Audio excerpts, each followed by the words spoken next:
The forest was never meant to be explored at night. Everyone in the village knew that.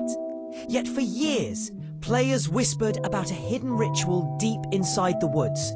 A ritual said to control the nights themselves. Polar bear. Those who discovered it could steal the cycle, bend the moon, Deer and walker. shape the darkness. Most considered it a myth. But one evening, as the sun vanished behind the silhouette of the trees, I found myself standing before the forbidden entrance. A broken sign lay on the ground, its ancient letters scratched out except for one word: nights. The moment I stepped inside, the air shifted. The forest felt alive, watching, listening. The branches swayed even though the wind was still. Leaves rustled in patterns, not The randomly, but as if they were whispering warnings in a language older than the game itself. A soft bell chime echoed from somewhere ahead, guiding me deeper, pulling like invisible hands. And then I saw it, the lantern. It floated above a stone pedestal, its flame glowing an unnatural blue. Beneath it, an inscription read, "To steal a night, you must earn its trust." Before I could even react, the flame flickered violently, and the forest plunged into thick darkness. The first night had begun. The trees shifted behind me, as if rearranging themselves. Hollow footsteps echoed through the shadows, but nothing appeared. Enraged. The darkness grew heavier, pressing on my eyes, distorting the air.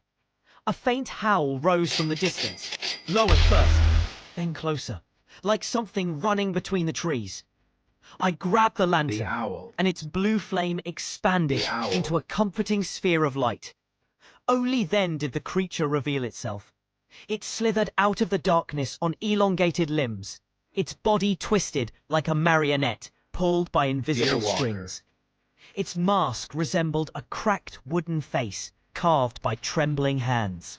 The creature circled me soundlessly, as if measuring my worth. But the lantern's Enraged. glow kept it from approaching.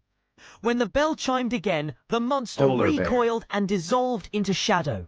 The night ended, and a voice whispered into my mind, "One night has been stolen."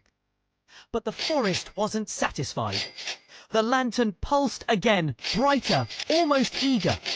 I realized the truth. Each night stolen made the lantern more powerful. And with that power came new dangers. On the next night, the forest was colder. Frost clung to the branches like Deer. silver veins. Strange figures wandered between The the owl. trees, their Polar bodies bear. distorted as if dragged out of broken screenshots. 670. When my light touched them, they froze, then shattered into particles that drifted upward like fireflies. By the third stolen night, the forest no longer resembled a forest at all. The ground shifted under my feet, roots curled like serpents. Echoes of laughter, children, adults, something in between, drifted through the air, blending into a haunting melody that made my skin crawl. And then I encountered it. A tall figure, cloaked in tattered robes, emerged from behind a crooked pine. Its face was hidden beneath a hood, but two glowing white eyes stared out with impossible intensity. It lifted a skeletal hand and pointed at the lantern. "Thief," it hissed, its voice scraping the inside of my skull. "You tamper with the cycle." I raised the lantern instinctively, but instead of defending me, it flickered. The hooded figure stepped closer. "You do not understand what you carry," it whispered.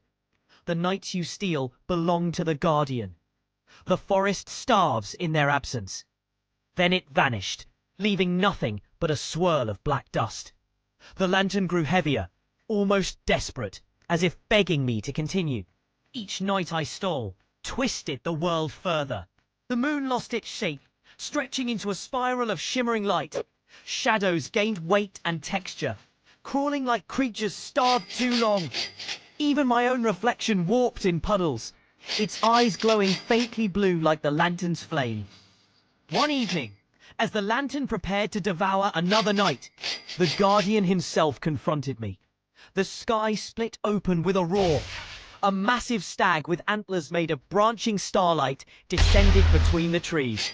Its hooves glowed with lunar dust. When it spoke, the forest trembled. "You have taken what keeps the balance," it said. "Return the nights, or the darkness will claim all that remains." But by then I was too far in. The lantern had merged with my hand, fusing its glass and flame into my skin. I could feel its hunger pulsing with my heartbeat. It refused to be surrendered. The Guardian lowered its head sadly. "Then you have chosen the path of the shade." The ground cracked beneath me, and shadows wrapped around my legs, pulling me into an abyss of endless blue fire. I fell for what felt like hours, the lantern's flame burning brighter and brighter until it swallowed everything. When I awoke, I stood at the entrance of the forest again. The sign lay broken as before, but the sky was wrong. The sun was gone. The moon was stuck in a twisted arc, frozen in the same place as when I stole the first night.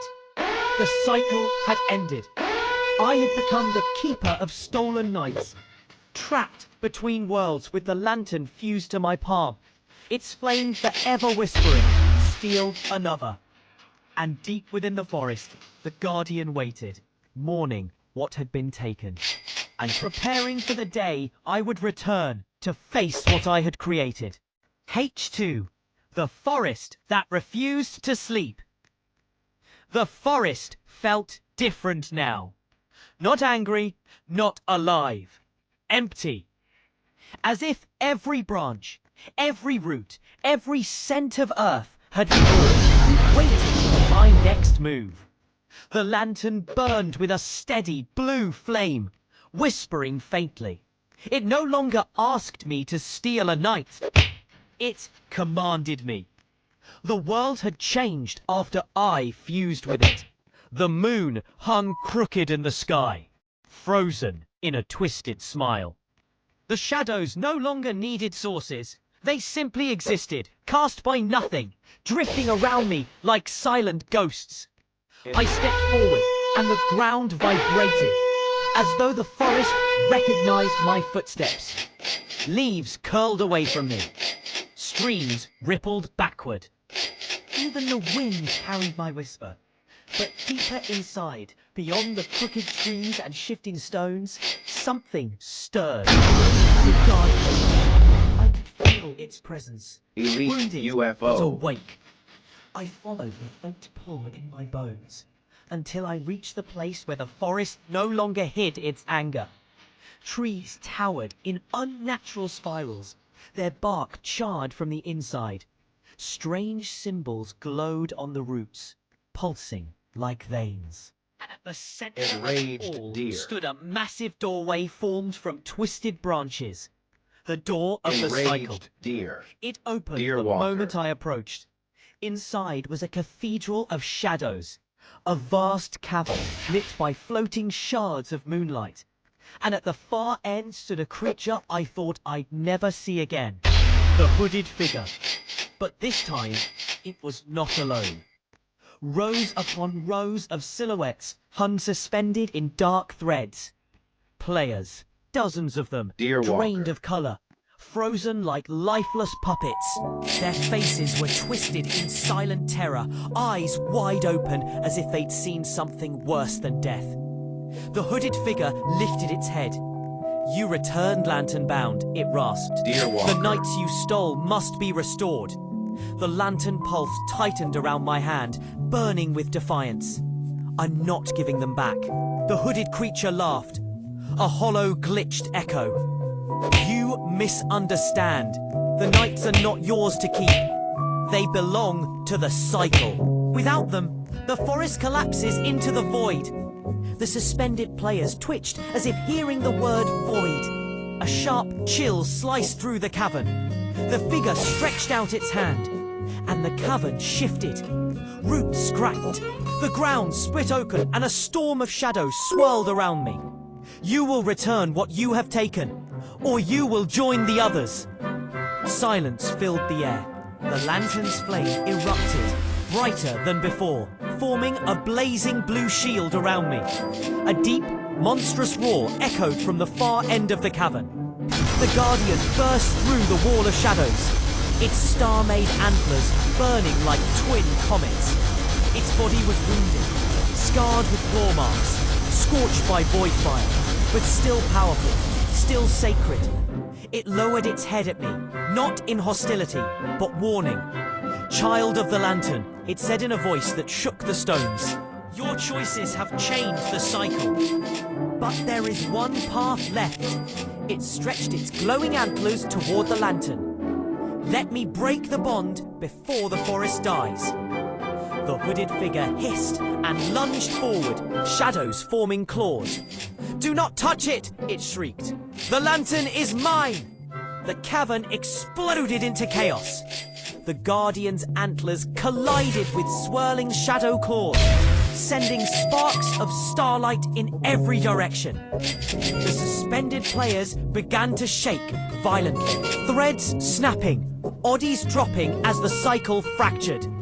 The lantern in my hand hummed with unbearable power, the blue flame expanding, cracking through the cavern ceiling. Reaching toward the frozen moon overhead, it wanted more nights. It wanted all nights, and it wanted them now. "Stop!" I shouted, but the lantern no longer listened. The blue fire spiraled upward, tearing open the sky, ripping apart the lunar curve. The moon shattered into glowing fragments that rained down like broken glass. The Guardian roared in agony. The hooded creature screamed in triumph. The forest collapsed. And I dissolved into blue flame. Not burned, not destroyed, transformed. When the light faded, I found myself standing in a place that was not the forest anymore. A void made of swirling moons. Islands of shattered nights floating in endless space. Shadows walking without bodies. Voices whispering in every direction. The lantern flame hovered above my hand, free yet tethered to me by something deeper. And before me stood a throne of cracked stars. Someone was sitting on it. A figure with a lantern fused to their chest. Their eyes glowing bright blue. Their voice echoed with unbearable clarity. "You have stolen enough nights. Now you must rule them."